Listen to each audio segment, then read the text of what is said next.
In this video, we're going to take a look at how we can expand over a single bracket. In a previous video that I'll link here, we explored how we could use the claw method in order to expand over a single bracket, and that's what I'll use in this video. So looking at the example on the left hand side, I need to multiply 5x by 4x. This will give 5x multiplied by 4x. Now remembering that whenever I've got a number next to a letter, it means multiply.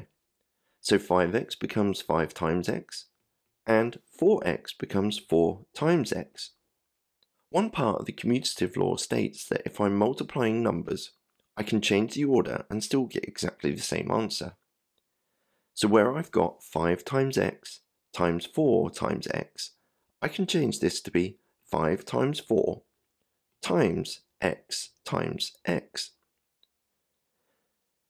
Writing it like this makes it a little bit easier about how we get the answer 20x squared. This is because 5 times 4 is 20 and x times x is x squared.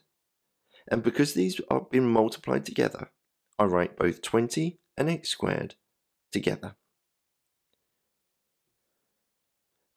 Remembering that both terms inside the bracket need to be multiplied by 5x, the next bit is 5x times by 5. This will give 5x multiplied by 5. 5x is 5 times x. And using the commutative law again, 5 times 5 times by x. 5 times 5 is 25, and multiplying it by x would give 25x.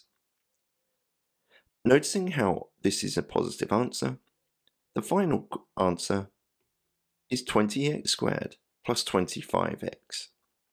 I've now successfully expanded the brackets. Pause the video here and have a go at the question on the right hand side. When you're ready for the answer, press play.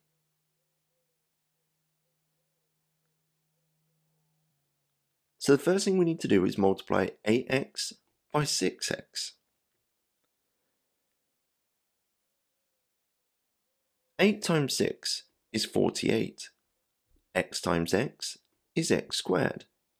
So 8x times by 6x is 48x squared.